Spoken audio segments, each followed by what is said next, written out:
Good morning, everyone. Welcome. It is our honor and privilege to welcome you all to the 26th Annual Conference of the International Society of Tropical Foresters. My name is Blanca Begert, and I'm a Master of Environmental Science. And I'm Gabriela Morales-Nieves, and I'm a Master of Forestry. And we are the co-chairs of this year's conference.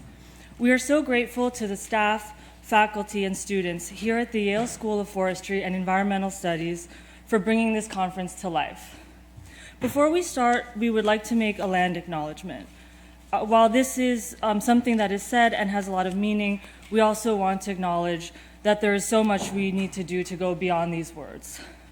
We acknowledge that Indigenous peoples and nations, including Mohegan, Mashantucket Pequot, Eastern Pequot, Schaghticoke, Golden Hill, Pecosset, Niantic, and the Quinnipiac and other Algonquin-speaking peoples have stewarded through generations the lands and waterways of what is now the state of Connecticut. We honor and respect the enduring relationship that exists between these peoples and nations and this land.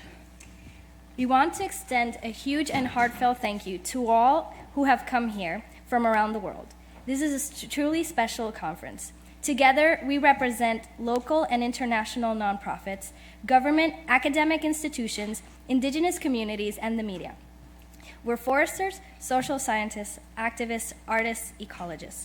The truly interdisciplinary mix at ISTF, it's what makes this conference so unique and exciting. Among many fascinating presentations these next 2 days, we will hear from Beverly Mugure about climate-smart agriculture practiced by Maasai women in Kenya. Roseo Marquez from Micronesia Conservation Trust will present about colonization and the resurgence of traditional agroforestry.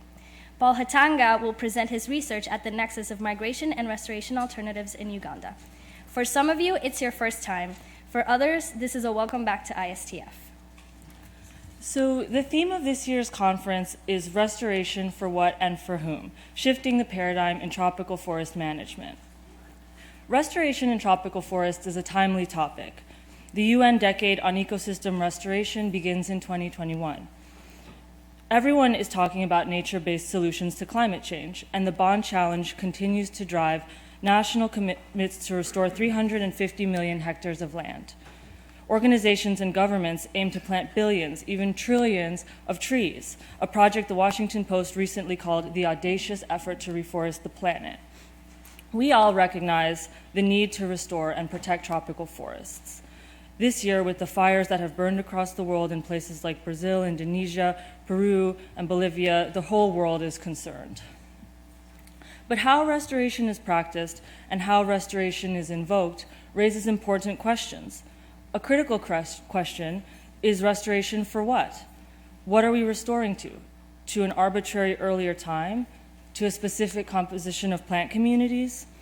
To say we are restoring assumes both an idealized, pristine earlier state and the belief that we can control natural processes. In a time of changing species compositions, a rapidly changing climate, and unclear baselines for forest cover, some have talked about replacing the word restoration with intervention. We know that restoration is not just about planting trees. How do we practice in a way that recognizes the fluid and uncertain dynamics of changing ecosystems? Perhaps the most important question to ask ourselves is restoration for whom? Who benefits from restoration and who loses out? What are the stories we tell ourselves about tropical forests? And who has the platforms to tell them? We are so fortunate to have some incredible grassroots practitioners here who are working in their own communities. Restoration can be a practice of hope, a resistance against capitalist and colonial extraction, and a step towards repairing relationships with the natural world. In contrast to top-down prescribed restoration, this year's conference celebrates bottom-up approaches that center people who live in tropical forests. Are these approaches possible to scale up, or is place-based restoration inherently small-scale? While restoration can bring jobs, new livelihoods, and ecosystem services, it can also perpetuate and exacerbate inequality. Changes in land management open spaces for intervention by powerful interests, which can lead to the seizing of marginal or unused lands, which might not be so unused after all, along with displacement and loss of autonomy for local people. The clash at this year's conference of parties over whether or not carbon offsets often purchased in tropical forests, should be allowed to contribute to nationally determined emission targets shows just how complicated the issue of restoration is. The world views the tropics as our forest, the lungs of the world. But should they be considered that way? Are tropical forests governed by temperate interests? Does restoration enable deforestation as greenwashing for countries and companies? Towards shifting the paradigm, we'd like to explore the following. Projects led by and truly inclusive of those most affected by forest loss. Concrete proposals that promote ecological resilience and combat colonial legacies. Compelling storytelling that confronts power and impacts policy. Research that reflects on-the-ground needs. Restoration interventions that address an uncertain and novel future. Many of the people in this room represent these approaches, and we look forward to some fascinating conversations this week. We hope this conference will provide an opportunity to go beyond critique and envision future models for repairing the earth. In today's keynotes, Dr. Ariel Lugo and Dr. Susan Chomba will set the stage, paving the way for conversations on the question for what and for whom. Our panel will dive into critical perspectives on restoration from feminist political ecology and critical geography.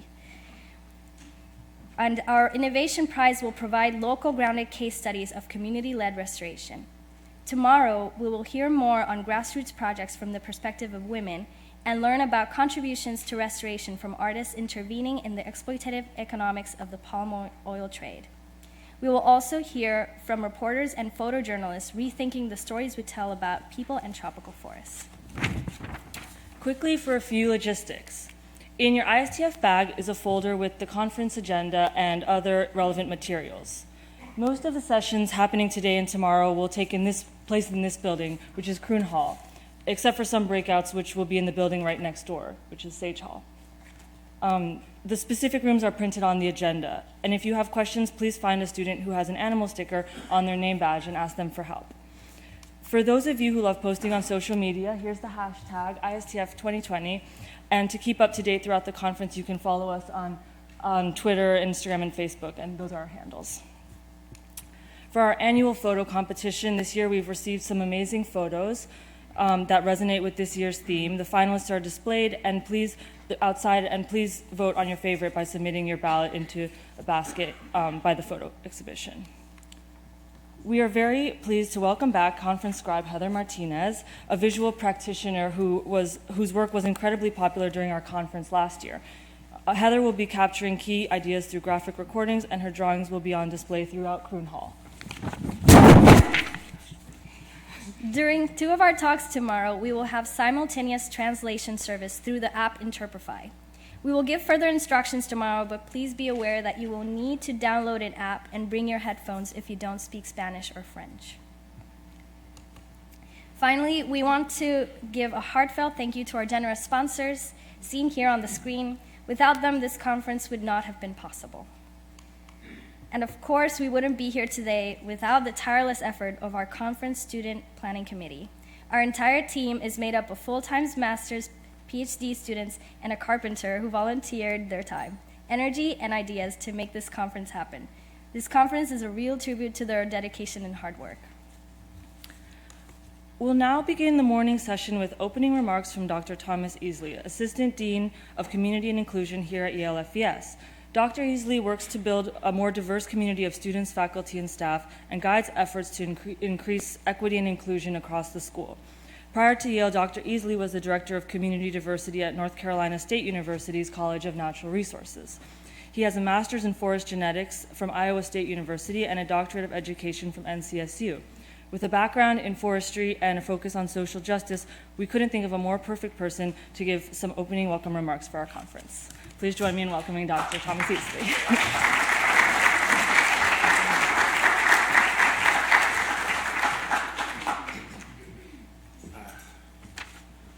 Well, good morning, and I'm unsure of how many other beautiful countries are represented, so I'll just stop right there.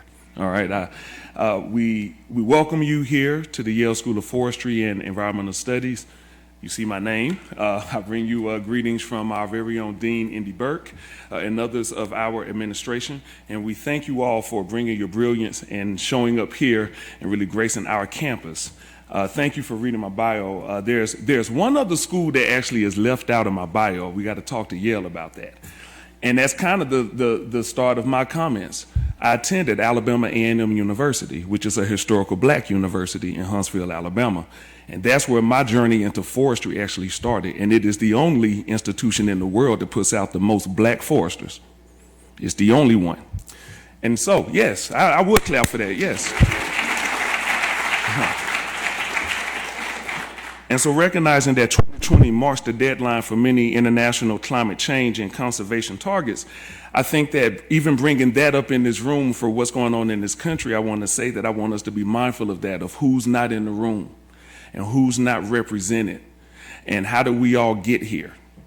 And then while we definitely appreciate you coming here to recognize that you are in New Haven, Connecticut, so there are people in New Haven, Connecticut who unfortunately cannot be in this room, who don't even understand anything about international or tropical forestry. But they do understand the hell that they're experiencing outside their door in this urban environment. So what I'm saying is that we're all connected. And I'm glad that you're here because I don't know how you create fairness out of unfair systems. So I hope you can figure that out.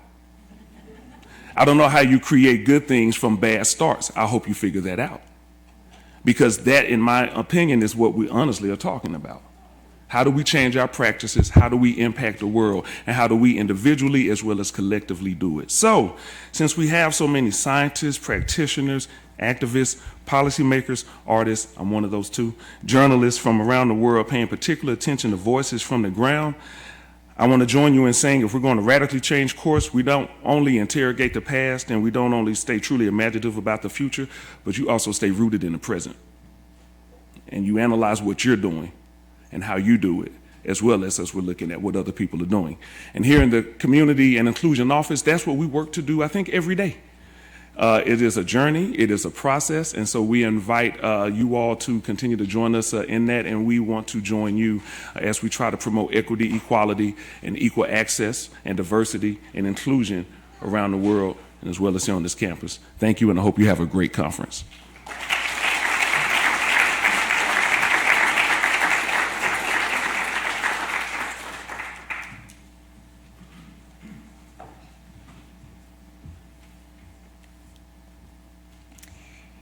Thank you, Thomas. We would like to introduce Dr. Ariel Lugo as our first keynote speaker. Dr. Ariel Lugo is the director of the International Institute of Tropical Forestry. He is a highly cited scientist with over 550 publications and over 35,000 citations to his work. He has received recognition from his agency as well as from other organizations like the Forest Hero Award from the United Nations Forest for People Awards. During his tenure with the Forest Service, Lugo has focused attention on developing a conservation ethic for Puerto Rico and other tropical countries, and on providing education and research opportunities to underrepresented communities and individuals. More recently, the Institute is involved in seeking resilient solutions to the problems associated with the Anthropocene epoch. Dr. Lugo holds a master's from the University of Puerto Rico and a PhD in ecology from the University of North Carolina, Chapel Hill. Through his passion for forests and for teaching, he has inspired many students to pursue forestry-related careers, including myself. Please join me in welcoming Dr. Ariel Lugo.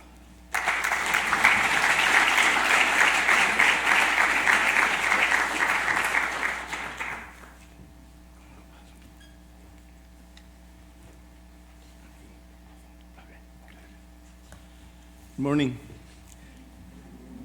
Thank you to the students of Yale for a tremendous effort in organizing this meeting and inviting me and others to participate in this discussion. I think the job that you have all done is just amazing. Everything is working to perfection, and you can just relax and enjoy what you have done. I took the atrevimiento, I was bold enough to add another question to your question of the conference, and when I did it, I said, gee, this is not going to be very popular that I would change the title of the conference, but I added a what. I added a what before the whats that you and the hows that you're, for whom that you're asking, because in my experience, when you face a deforested piece of land, a degraded land, you don't even give a notion to what you're doing. You start doing things. You start planting trees or whatever.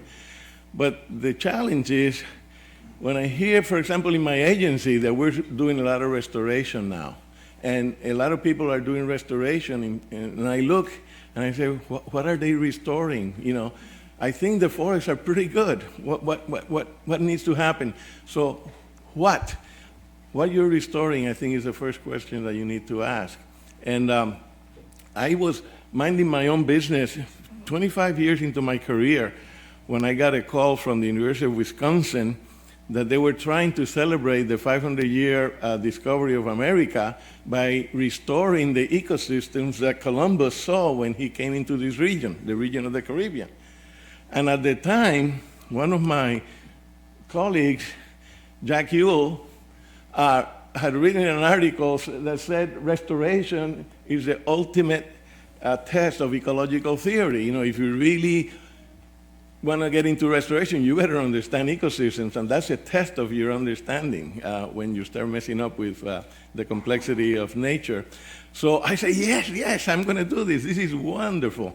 Try to figure out what Columbus saw when he came in his 3 ships in the first voyage. In the second trip, he came in with 11 ships and so forth. I read a ton about Columbus.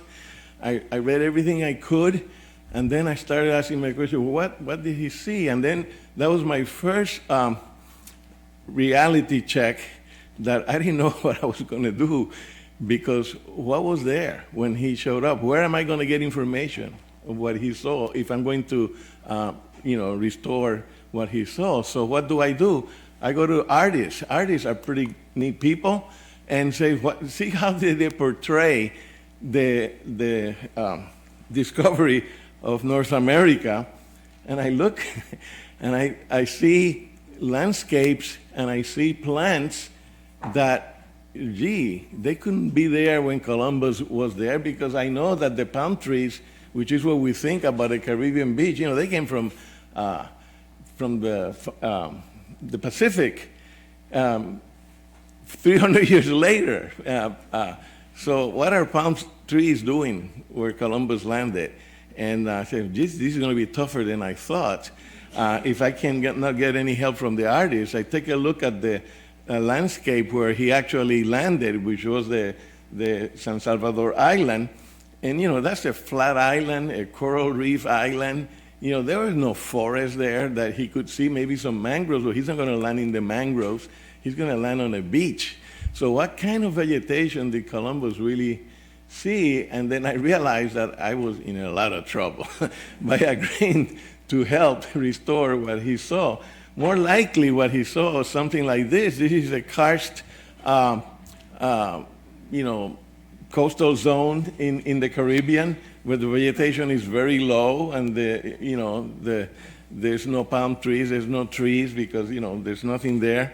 So I started to then put my mind into it, and with Sandra Brown, which she and I used to do a lot of writing together, put on my mind, okay, what is this business about restoration? And I read a ton, and here's what we came up with, this model of restoration. And now Yale invites me to come here, forces me to read that old paper, and I find out how wrong I was. This is all wrong. But this is a picture of the thinking that we had in the 80s when we were considering messing up with the restoration of nature. Notice, for example, that we evaluate restoration based on the structure and the function of ecosystems. That's pretty good. That's a good thought. But we saw the degraded system at the bottom end, and restored the original ecosystem as the shining objective of our restoration, and it will be a straight line to to the original ecosystem. And the thing that I like about, there's 2 things I need to point out. Notice that we put neglect. Neglect, that's a real anthropogenic thing, If you don't intervene, if you don't do something, you're going downwards or maybe a little bit upwards, but you're still stuck there. That was basically the thinking, and that's a very human type of idea. And then we have this arrow, normal ecosystem development. as the ecosystem always develops in a particular normal way, and if it's not the normal, then it must be abnormal, therefore you get rid of it, right? That's some of the things that we were talking about yesterday. But I was very proud of this diagram when we wrote about it. And now you have spoiled me, because now I said, well, I should have a new diagram for you today. Well, I did try one last night. And the thing is that now I understand that ecosystems, they don't function in this unilateral thing, in this one plane. Ecosystems move in 3, 4, many dimensions. So the restoration objective, given the circumstances that we're facing of the Anthropocene, you might not want to go in that direction. You might want to go backwards towards neglect, or maybe you move this way or that other way, because what you're restoring, you have to restore not in what you would like, but what nature would allow you to do, what the circumstances allow you to do. And we have changed epochs. We're now in the Anthropocene, where humans are changing everything. And there's a line there that is called rehabilitation, which I fell in love with, because that's what people use when they are restoring mined lands. After mining, things have changed so dramatically that those guys, they don't think about restoration. They talk about rehabilitating ecosystem function and structure, and they're happy with whatever they get. That, to me, that's closer to reality than the reality of aiming at one place and going in that direction. So having said all that, now I'll give you what happened to my career afterwards, because then I started looking at things more from a restoration point of view and the idea of ecosystems. So let me give you now this case study of Puerto Rico, and I have to go fast before I run out of time. But Puerto Rico is an example of a deforestation event that you see here with the black dots. Puerto Rico was completely deforested, down to about 5% forest, and it would stay there for a while, and now we're at 60% forest. So in Puerto Rico, we have seen the 3 ways in which you can do restoration. You can restore by direct intervention, where you actually control the restoration with what you plant. The second alternative, you can let nature do it and watch nature, see where she goes. That's another alternative. And the third, which is the tough one, is suppose nature has already started in a direction and you want to change direction. That would be a third intervention, where you intervene in a process that is already ongoing. So the first example, here's the example. This is how Puerto Rico looked after being deforested. The lands are totally devastated. You know, we were worse than Haiti in terms of the conditions of the land. So in comes the Forest Service with their uniforms. They talk to the farmers. Thank God, this is a good one from that point of view. And they convince the farmers to let them plant these little trees that we have, and you can keep your crops and keep doing your agriculture, but take care of the tree, please. And if you take care of the tree, when the tree grows, I'll find you a different piece of land where you can continue to farm. So there was sensitivity towards the social use of those lands. And now the thing about restoration, if you want to evaluate it, you don't evaluate your restoration efforts in the first 5 or 10 years, because this takes time. So let's run to 60 years later.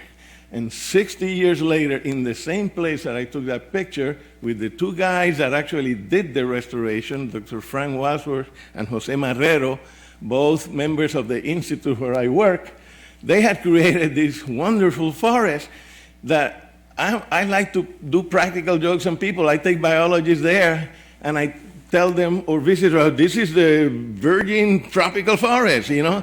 And they say, oh, how beautiful. Yes, look.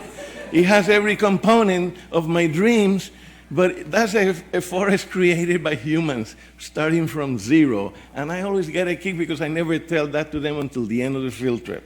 At the end of the field trip, I said, well, this is planted. Those are mahoganies. And Dr. Wadsworth planted those mahoganies to get wood, because they were planted under a federal program, that Weeks Act, that gave money to replantings for the purpose of extracting wood. When the mahoganies were ready to be cut, the purpose of the restoration, The public said no, because we don't want you to deforest the virgin forest. And that's the story of the Forest Service. So a federal court prevented us from cutting. So the mahoganies continue to grow, and when I take field trips there, now I see the native species coming underneath, including primary forest species, and I have this beautiful noble forest with planted species and the species that belong there that are now 80 years later coming back, and they came back faster after the hurricane of '89, okay? So this is an incredible story of perseverance, of staying the course, staying with your planted trees, but recognizing that at the end you have something different than what you started with, and different purposes and different values for society. That's one way. The second way, let nature do it. So let nature do it. Nature has all kinds of mechanisms. They have birds, they have bees, they have ants, they have wind, they have water. Nature has ways of dispersing species, and these data that I'm showing you here is from Tomás Carlo, a Puerto Rican scientist at Penn State. He has plenty of graduate students to sit down with binoculars and count birds coming back and forth from forest fragments to pastures, and then he sits those students to count seeds and identify seeds. He has wonderful experimental design, and what he finds, if I can go back, is that there's one bird, el pitirre that we call them, the little bird that symbolizes Puerto Ricans because they fight with the eagles, and literally so for the pitirre.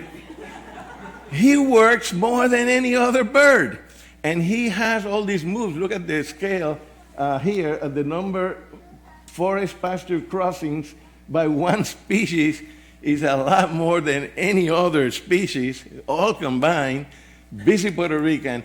And then look at the number of species that they move. They move all kinds of species. We could never move those many species in our systems of planting.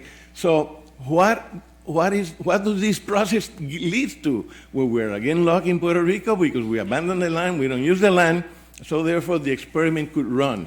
And I'll show you the results of the experiments. The results of the experiments are what we call novel systems. Here are forests of albizia that compete with grasslands.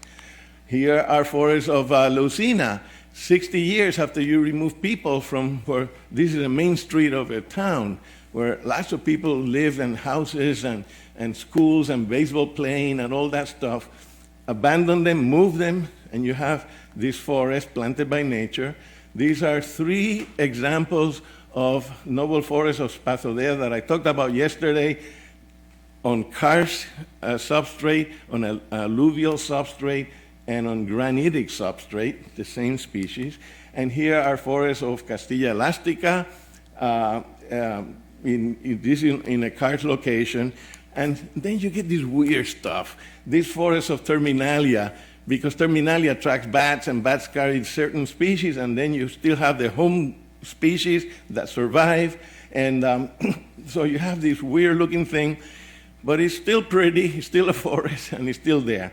So nature gives you a menu, okay? It gives you many alternatives with different species, different dominants, different structures, all function beautifully as forests, as I will show you in a second. Then we learned 2 more things. Thanks to students, maybe some from Yale, that went to Puerto Rico and worked on this 9-hectare plot that we have with 20,000 trees that have been tagged, all the way up from big trees to little trees. This is the Luquillo Forest Dynamics plot, 9 hectares. We've measured that plot several times through the LTER, the Luquillo LTER. And this particular, and every tree is located with the magic of GPS, so you can use it in a computer and put the distribution of species. And the people that wrote this paper, Thompson and others, they plot these 2 species, Cassearia arborea in blue and the Dichroides in black, and they notice that the north is towards the yellow, up the mountain, and north is towards the sea, okay? And so south is up the mountain. What they noticed was that the Cassearias were really common on the north side, and there's not too many tabonucos there, and then on the north side, on the south side, So Tabonucos, not Mericacea areas. What happened here? Well, what happened, the colors represent the canopy cover in 1936 when the Forest Service bought the land. And when the Forest Service bought the land, they stopped deforestation, and what the Casea area is illustrating is the deforestation movement up the mountain, taking out all the Tabonucos. Forest Service buys the land, stops it, lets it alone, and now this was in the 80s. If you go there today, the pattern remains after 2 hurricanes that passed through. 2 big hurricanes, Hugo and Maria, and Georges, 3, and the pattern remains. The pattern remains what pattern? The pattern that humans put on the land. Humans took out one species in favor of another, and no matter 50 years pass, maybe 100 years will pass, disturbances will occur, the human imprint remains there. And this is important because once we move nature in a particular direction, there's no turning back. The other thing we learn after, in some set of plots that we have, where we measure trees continuously, is this magic of ordination, where you put things in 3 dimensions in ways that I cannot explain, but the scientist Tamara Harshi, she's good at this. So Tamara shows that in this particular area that we have, where the species have not changed, same species in 1988 as in 2018, what changes is the proportion of the species. So the hurricane comes in and displaces the proportionality of the community to that 1989 post-Hugo, then we watch that community change. We thought it was going to come back to 88, but it didn't. By 2014, it was already making a right turn in this ordination, and then Maria comes, and bingo, it puts it in another place different from where it was after Hugo. So the point here is that novelty, changes in nature occur all the time. You sometimes notice them, other times you don't notice them. They're invisible unless a scientist comes in and does the numbers. So novelty is being generated all the time, but novelty appears to accelerate under human control. Humans accelerate the generation of novelty, which nature is doing anyway if left alone. So at our learning there, we now call these things novel ecosystems. And you can read the definition of novelty, but the definition includes social and ecological systems. It's not only ecological, it's a combination of both. The novelty involves human interference because humans accelerate novelty. And the other thing is self-organization, that once these systems begin in a path, they self-organize and they move according to the laws of nature. They started with human intervention, but they modify themselves without human intervention. In a sense, if I want to talk traditional, they're natural. They're natural ecosystems. We don't consider them natural because we don't like their species composition, okay? But they're natural because they're following the rules of nature.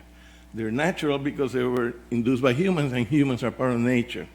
So we started studying these systems to see if they were somehow abnormal. Are they different?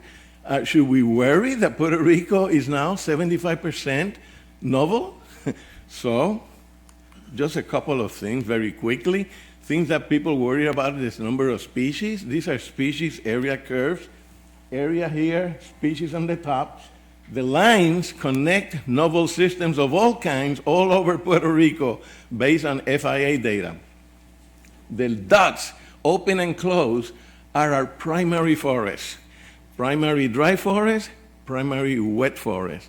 Surprise, surprise. They all have the same number of species per unit area.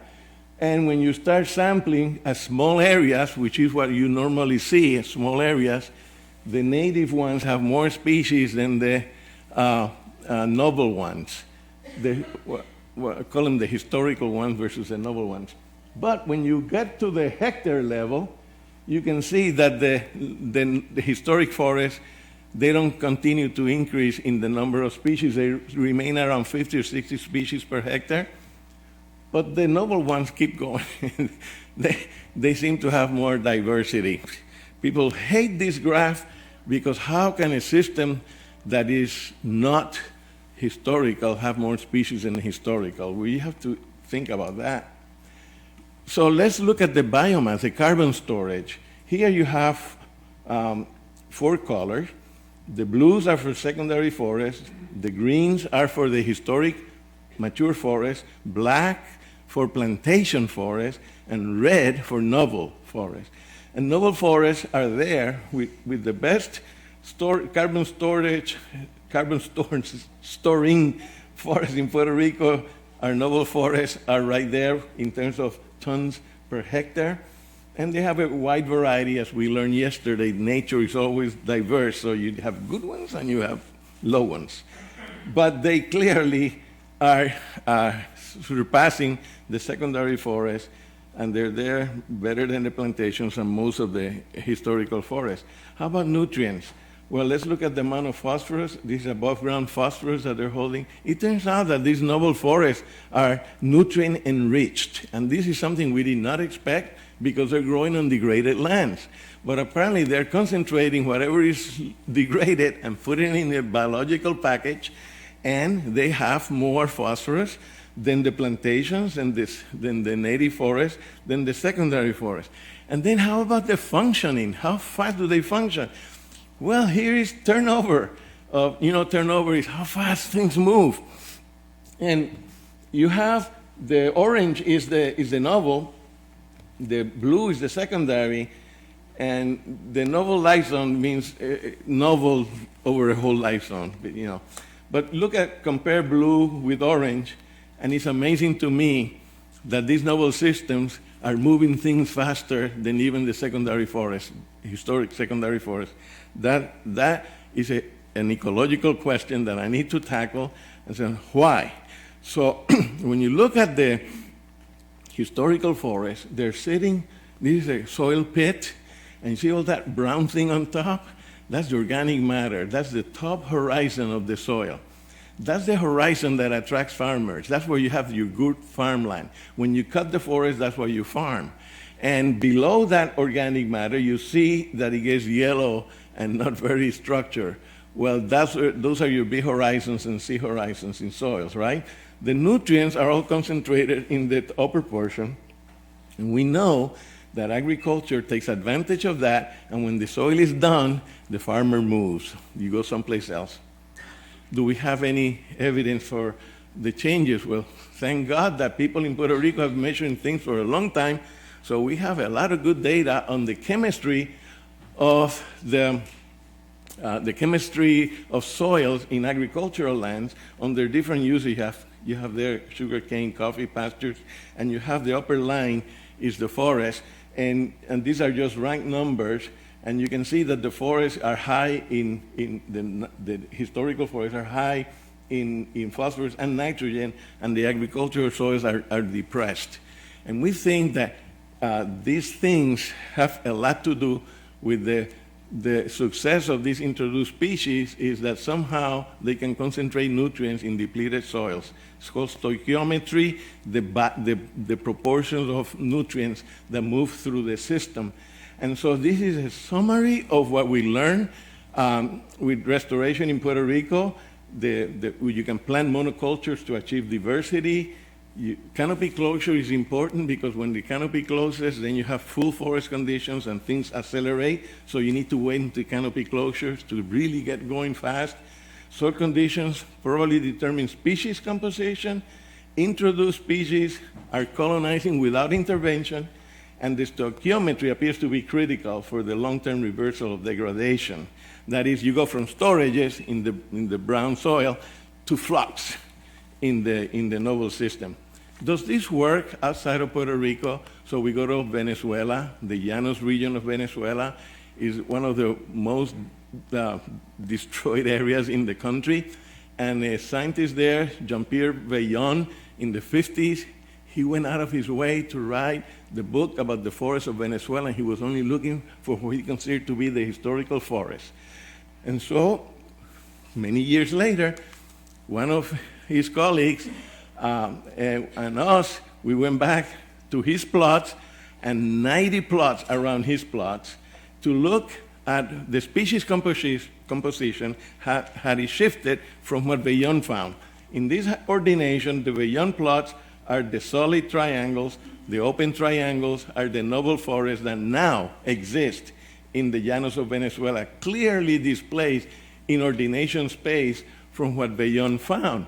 And what is the salient feature of this forest in Venezuela is dominance.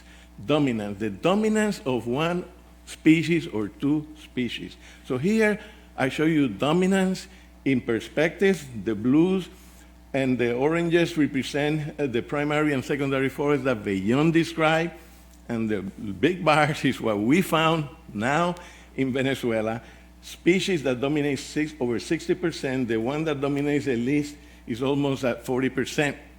This has enormous implications for restoration, because if dominance is what's prevailing, then species dominance is an angle for doing restoration, because the dominance of the species reflects the good relationship with the conditions in the soils, and then you can use the plant traits that we talk about in ecology and plant functions to achieve your restoration goals. Each species gives you a different perspective. If it's a nitrogen fixer, if it's one that promotes more shade than another, if it's one that lets the light go through, each species is dominating, and it creates a condition.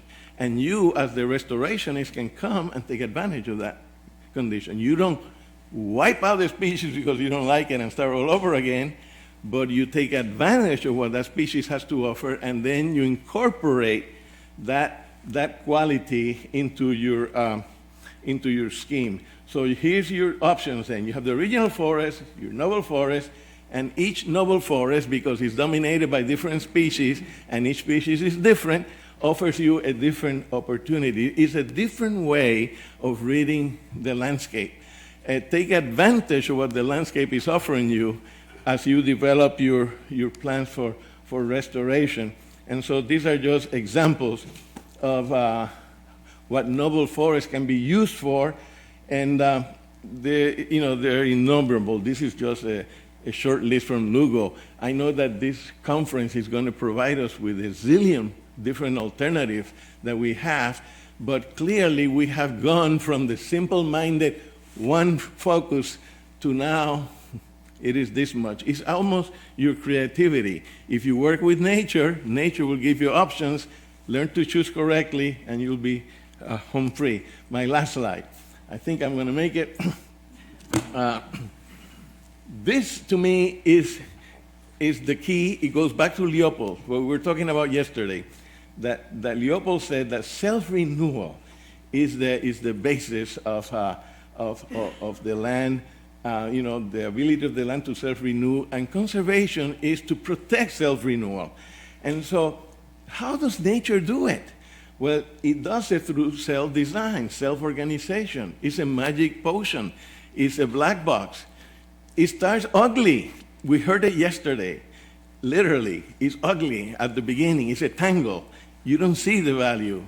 It's the magic of biology, of competition, of exclusion, of evolution, of adaptation. All that stuff that we talk about is happening through succession. Succession is the name that ecologists give it.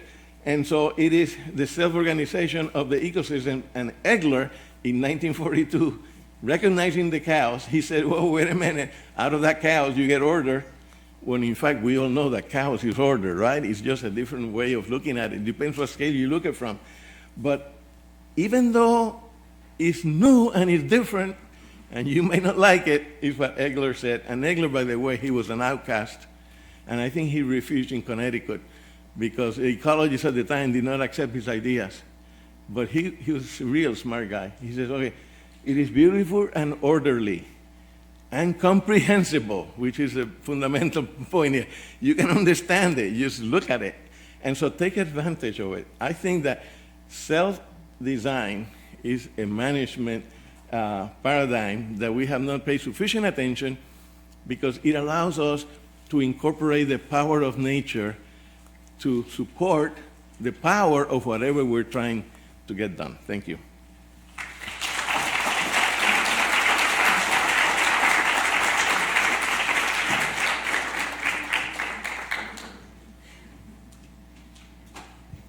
We have time for one question. Anybody?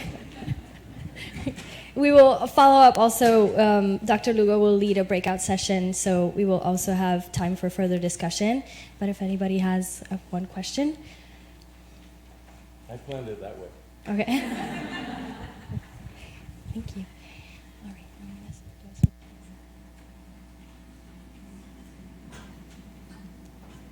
Okay.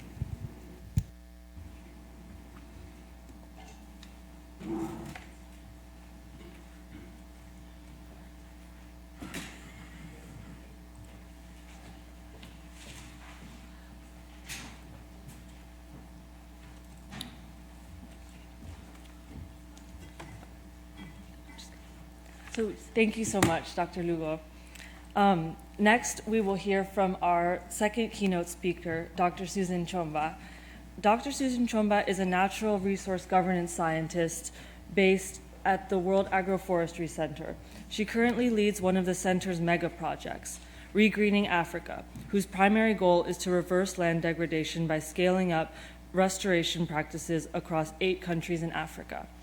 The project aims to contribute to food security as well as economic benefits to rural households. Susan holds a PhD in forest governance from the University of Copenhagen and a double master's in agricultural development and agroforestry. She is passionate about bridging the gap between research and sustainable development in Africa. After watching her presentation at the Global Landscape Forum last semester, we knew we wanted to invite her to keynote this event, and we are so glad she accepted our invitation. Please join me in welcoming Dr. Susan Chomba.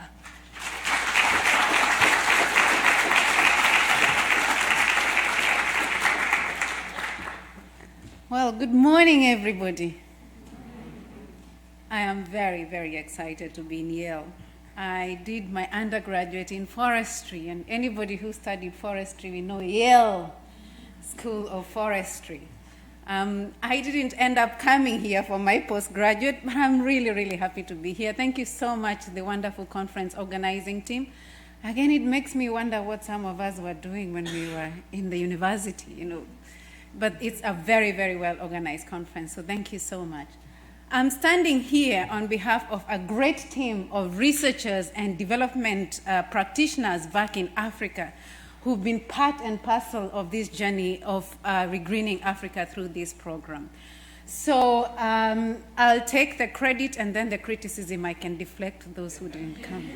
But you can see their names here, some of my team members, but again, as I say, it's a project that is being implemented across 8 countries, so we can't fit everybody here, but definitely I'm going to give the due credit to all of them. Now, in terms of, oh, that's it. That's the end of my presentation. Yeah, okay, great.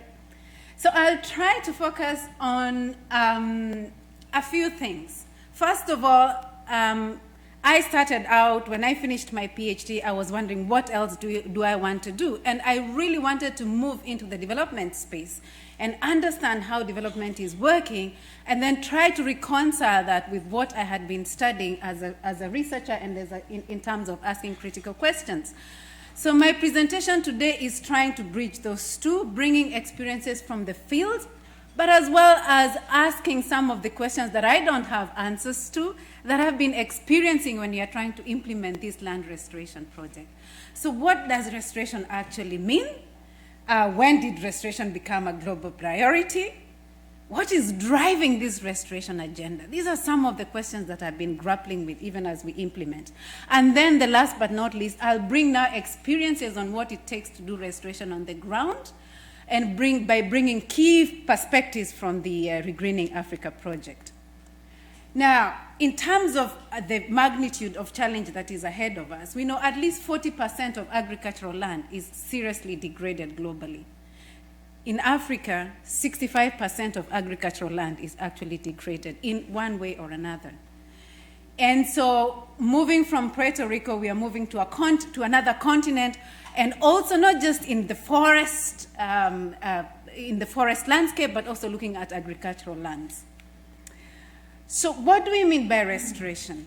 I'm not giving a definite answer in terms of restoration, but for the sake of this kind of discussion today, I'll take restoration to mean regaining ecological functionality for what?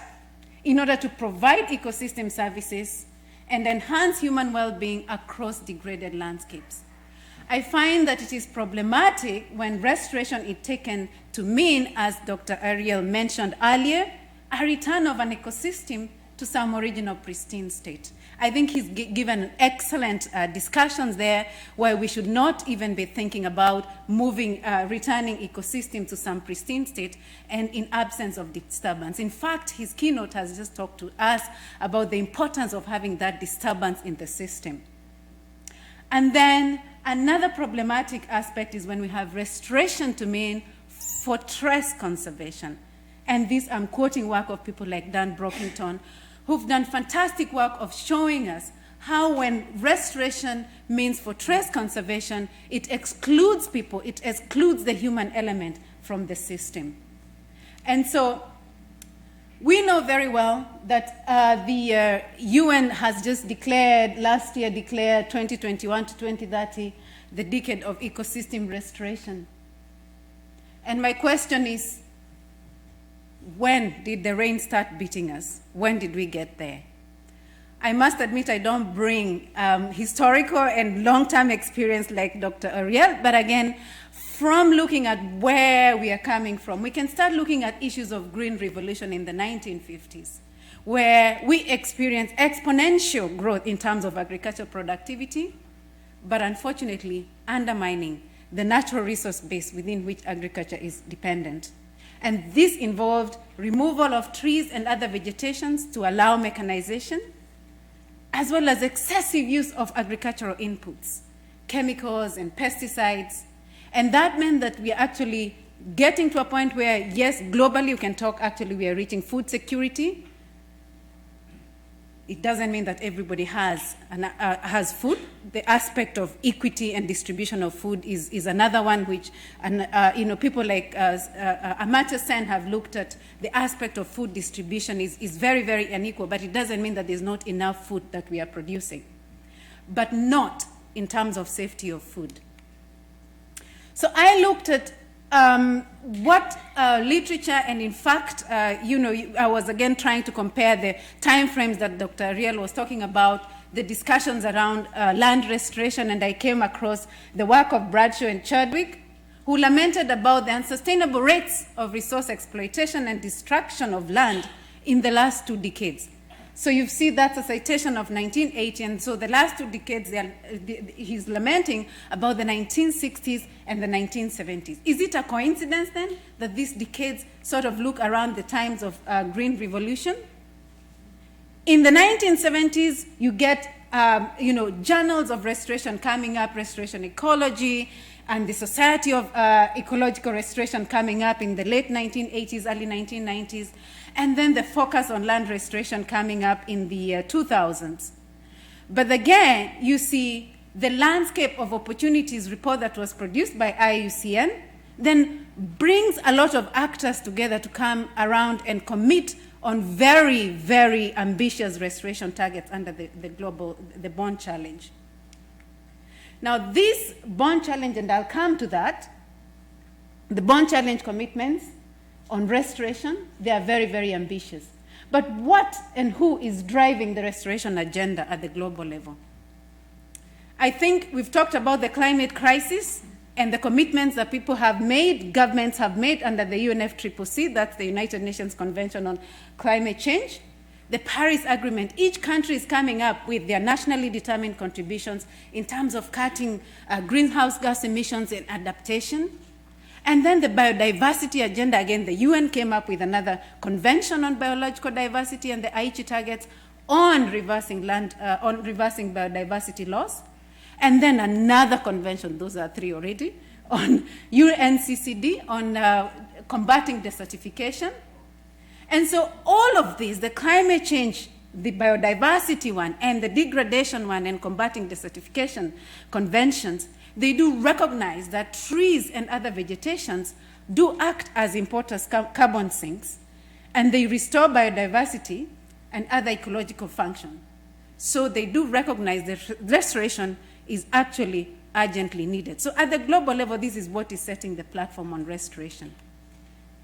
But the bond challenge, as I mentioned, is problematic. How many people in this room know the bond challenge? Excellent. So I don't need to go into details about it. But basically, it started out with 150 million hectares. We want to restore 150 million hectares by 2020. And we are in 2020. And so they say, okay, no. We will restore 350 million hectares by 2030. Now, 2020 was too close. The barometer have been trying to check how we are doing with the 150 by 2020. And again, it seems like we are not doing very well. There's a lot, this is just an article hot off the press that is looking at the achievements of the bond challenge. And you can see some alarming results from that paper, which talk about this, that restoration commitments are generally large. And they will be challenging to meet without whole transformation of food production systems. Now, 5 countries have committed larger than their total agricultural production area, and others have committed more than their total forest area. A third of countries have committed more than 10% of their land area to restoration, with some of them committing up to a maximum of 81% of their land to be restored. High rates of land cover change may reverse gains in restoration. And so we have to understand that even up to now, those challenges are so ambitious and there's so limited progress on the ground reported by countries. And so that's why I'm here discussing about how can we move from these ivory towers of huge commitments into local action on the ground. What does it take? How can we change this? I think it's great that we are hugely ambitious, but are we being unrealistic? But as Ariel again mentioned, we also need to be aware that restoration is not a linear process. And in fact, take cognizant of the fact that restoration is going to be affected by climate change. So current restoration effort needs to take into recognition future climate scenarios if they have to succeed. So my thinking around restoration, as I have talked about those three conventions, is that we are talking about the symptoms. When we're talking about climate change, we are talking about biodiversity loss, we are talking about desertification. These are actually symptomatic factors of the underlying symptoms of underlying factors. And the underlying factors of what we said about industrial and agricultural revolution, and insatiable quest for economic growth, and consumerism at the expense of sustainability, and last but not least, unfair outcomes and inequities and injustices, where those who contributed the least are suffering the most because they have the least capacity to adapt. So, taking into cognizance those global scenarios, I like looking at realizing how interconnected all these things are, the climate change, the biodiversity, as well as the desertification agenda, but also to realize that human beings now, we are living in an interconnected world. So when you look at the work of Paul Robbins, he gives an excellent case of the Mara and Serengeti ecosystem in East Africa, where he talks about this is an ecosystem that crisscrosses between Kenya and Tanzania. And over the time, the human and livestock population around the ecosystems have not changed.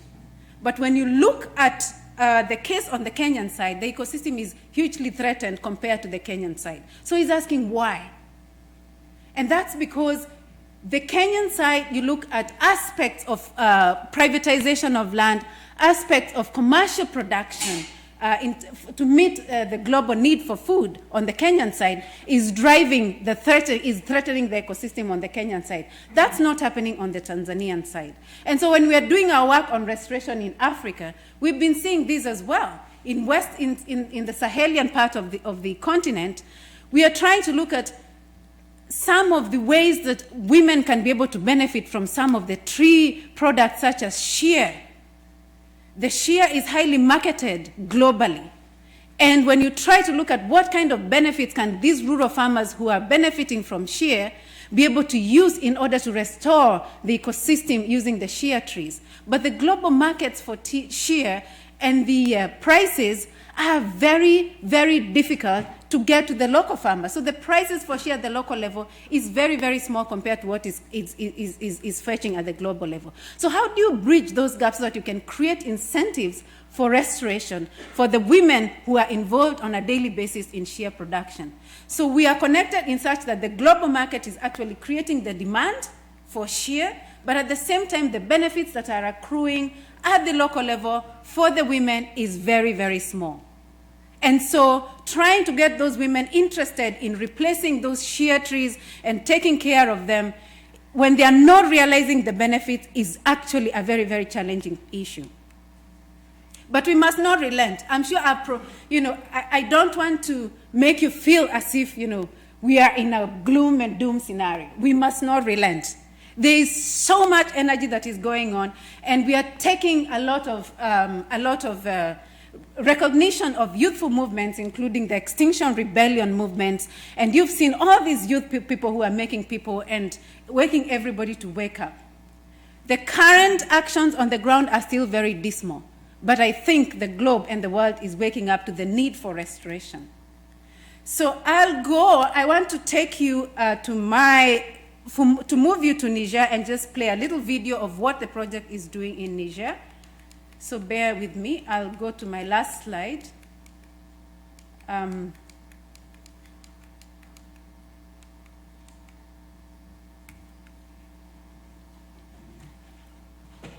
Just to show you quickly what we are doing in Niger from the video.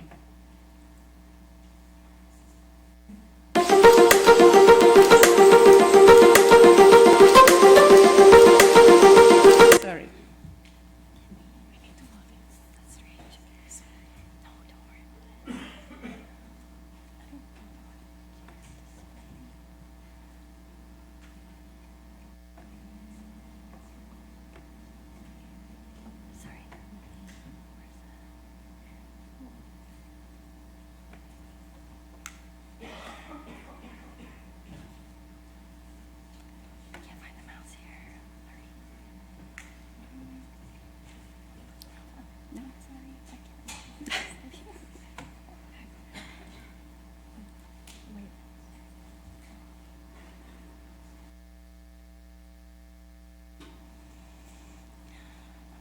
Okay.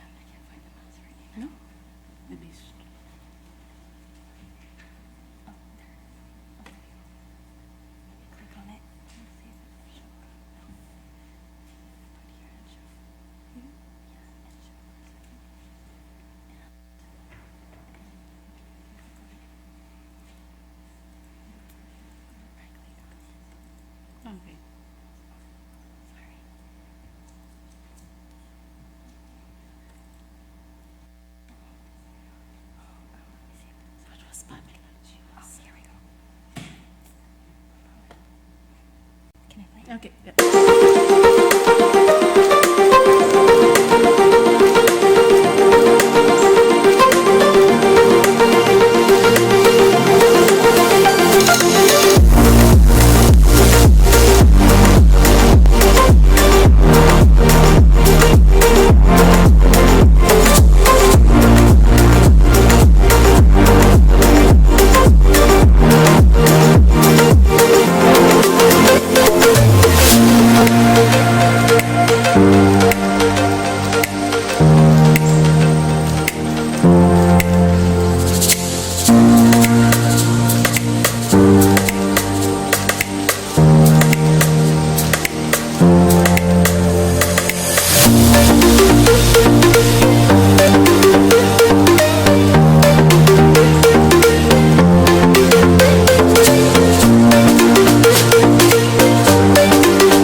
So Niger is one of the countries in the Sahel, and that's one of the countries that we are working in. I know that we're going to the village of Battleby, which... And I know there are people in this room like, Rob Winterbottom, who's probably, been working in these parts of the Sahelian areas longer than some of us. But Niger is a very interesting case. It's a case where if discussions have been held around natural regeneration, farmer-managed natural regeneration, as you can see, that's a place that is extremely moisture constrained. It's a place that you're talking about very low, sort of all indicators in terms of human development. But a case of successful restoration in terms of using natural regeneration techniques, that's the farmer-managed natural regeneration, they call it the RNE in Niger, over 5 million hectares of land have been restored in Zinda and Maradi region. Now, the project is obviously, we are not working where there's already restoration, but where you've seen that in Walam, a commune which is not very far from Niamey, where we are working with communities in terms of restoration. It is a very challenging place right now. We have issues of security that have become very, very prominent in the Sahel, in Mali and Niger. The project has had to move from initial implementation sites to other sites because of insecurity. And right now, actually, the place where we took this video, we can no longer be able to access it because of insecurity. There's no longer the project staff who've been moving there, who've been using motorbikes. No motorbikes? They are banned. They can't use motorbikes anymore because now the government is trying to figure out those who are using motorbikes who are, sorry for lack of a better word, this is the term that is commonly used in the Sahel, it's the jihadist groups. And so it's very difficult to differentiate between people who are genuinely moving to do restoration activities and other people who are, in the jihadist group. So basically, you've got to move. We've been forced to move from that site to another site.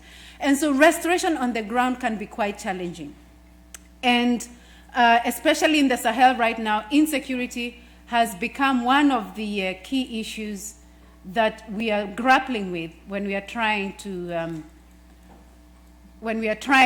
do our restoration work.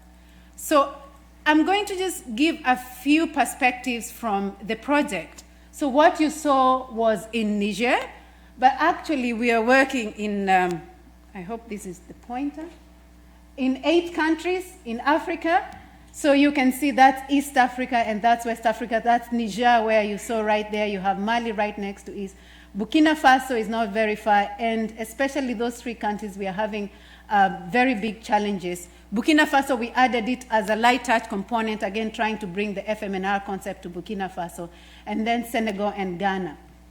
And basically, it's a very ambitious project, trying to restore 1 million hectares and benefit 500,000 households. Talk about ambitions as well. We are ambitious.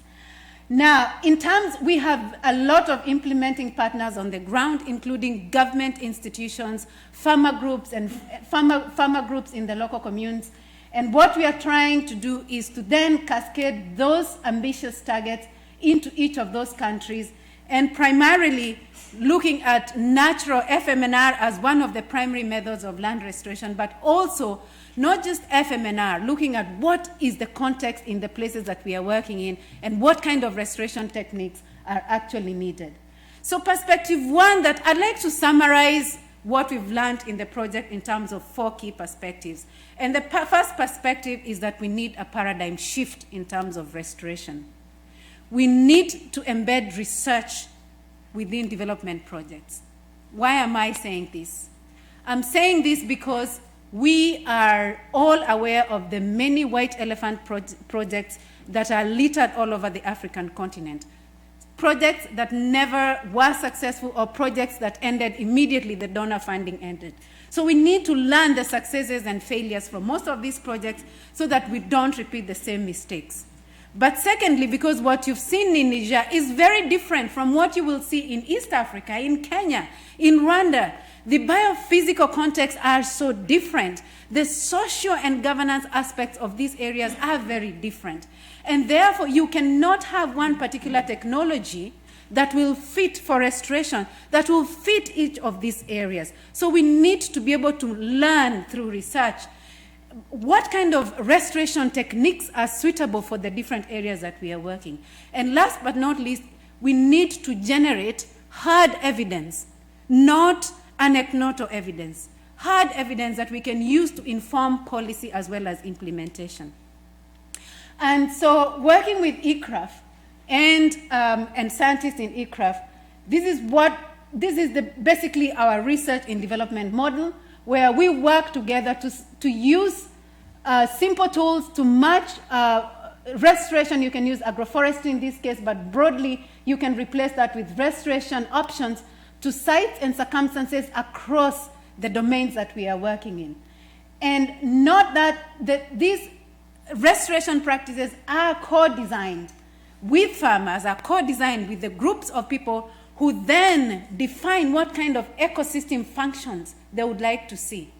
So it's not just a matter of we want to restore for the sake of restoring or we want to regreen for the sake of regreening, but you have to discuss with the actors around these systems about what kind of ecosystem functions would they like to see. Is it productive functions in terms of maybe be able to get food, fiber, and fuel from these ecosystems, or is it for spiritual purposes, or is it for recreation purposes? All these ecosystem functions have to be defined in conjunction with the people who are living there, and therefore influence development and other actors, government agencies, to be able to find the best fit options to be able to restore that ecosystem together with local communities.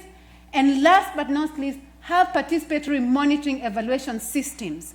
Participatory monitoring is very, very important.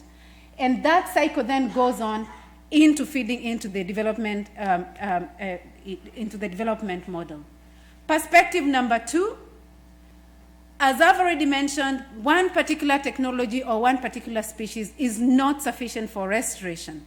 And so we need to match several technologies, several species into the context, and the context I'm referring to biophysical context, social context that is existing in the areas that we are working in. And so you've seen across the 8 countries, the biophysical characteristics, aspects of rainfall, moisture, soil characteristics all differ.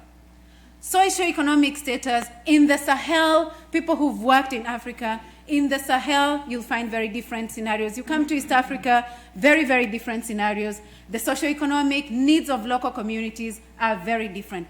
Governance structures, very, very crucial. The aspect of land and tree tenure, for example, is very, very complicated when you're trying to do restoration. In some cases, you'll find areas where land tenure is completely, and tree tenure is mainly with the men. And therefore, but the main people who are working on the land are the women. So when you talk about land restoration with women groups, what decision can a woman make if they don't have any right to the tree or right to the land? And remember, as Dr. Ariel mentioned, restoration is a long-term process. What kind of investments are these women likely to make when the land and tree tenure is very insecure? In some cases, it's not just an issue of gender, it's an issue of whole community groups, that the state still controls a lot in terms of tree tenure, and therefore communities are disenfranchised in terms of investing in land restoration. So you saw the video of Niger. These photos are taken as well in Niger. So those are, apart from FMNR, these are soil and water conservation techniques. These are what they call the half moons, which basically help soil and water conservation, and therefore even when you put trees there, you're enhancing the ability for those trees to survive. We have farmer-managed natural regeneration, that's from northern Ghana, and this is intensive fruit tree production in Kenya, in countries like Rwanda. Those are the main kind of trees that farmers are interested. Of course, this is a popo. Somebody would wonder whether that a popo is a tree. But actually, there are other fruit trees. This is just an example. And then we also work with local communities in order to help them look at aspects of improving the survival rates of trees, grafting, and ensuring that they can be able to shorten the period, the length of some of those tree species to be able to realize benefits sooner. The third perspective that I would like to emphasize is that restoration is about people. It's about people and the institutions. It's about people as much as we can capture their aspirations for better livelihoods, their aspirations for cleaner air, their aspirations for provision of basic needs, maybe from the forest, and strengthening local governance structures so that we can be able to scale up. I think what we've learned from this project, and we continue to learn, is that isolated projects cannot be able to scale up. We need to work with governments, we need to work with other actors in the landscape. And while we are doing that, address some of the key institutional barriers that exist. So that's just emphasizing the need for multi-stakeholders engagement in the landscape, and including prioritizing working with government agencies and other partners. Last but not least, the last perspective is on restoration. We need to develop credible and robust monitoring systems. I think there's a lot of numbers that are being thrown out there. We've restored 200 hectares, or we've restored, but what does that actually mean? And so from the project perspective, you can see that that's, we need to review the monitoring data. Oh, why bother? We are doing really, really fine. And you don't know what's just right, ahead of the right. So assessing land restoration from the project, we've been doing objective and quantifiable restoration, trying to look at rapid but also cost-effective methods, and looking at indicators that are actually generated together with local communities. And one of the key things that we've done, if you go on Google Android, you can be able to see the Regreening Africa app. And in the app is mobile-based. It can be used by very, lead farmers, as well as, development agents, government institutions. And so when they are restoring, they can be able to collect simple data that is immediately sent to our geoscience lab in ICRAF. And they have that access of the data as long as somebody has a computer or even a simple mobile tool application. So we've been able to set up the app, and it's being implemented across the 8 countries. Data is coming in terms of what kind of species exist. So this is collected using the app. What kind of species we are seeing. This is FMNR, that's the farmer managed natural regeneration site. And what we are seeing is that we have very huge species diversity when you have natural regeneration areas. Interesting, Dr. Ariel. And then we can be able to take polygons of farmers, and as well as other people that are using the app can be able to take polygons and send, and we can be able to use those polygons to monitor in terms of vegetation change. And what's interesting here is that the app is showing us where you have tree planting, especially on farms, you have less tree species diversity. But again, when you look at these species, you're looking at species that farmers are using for different kind of purposes, like grevillea, mango, these are fruit trees. These are wood timber species. So farmers do tend to select species on their farms that are addressing some kind of needs, either in terms of wood or fruits, that is not necessarily what you find in the natural regeneration areas. Again, using the app, we can be able to monitor soil organic. You can be able to monitor vegetation cover. These are different sites in Ghana, and you can be able to see changes in vegetation in terms of the 2 sites, as well as soil organic carbon. This can be able to be monitored again as well using the geoscience lab in ICRAF, as long as we can get the coordinates of where the restoration is happening. So I think in terms of looking at where we are coming from, restoration is, I think we can agree that it's an important and it's critical. We are at a critical moment when we need to restore a lot of degraded lands, but also we need to learn as we are doing the restoration. And that's why embedding research in the development project, in restoration projects, is absolutely critical. And we need to learn, and we need to get more people from Yale and other universities and other students interested in restoration to join us in doing research in these areas. So thank you very much.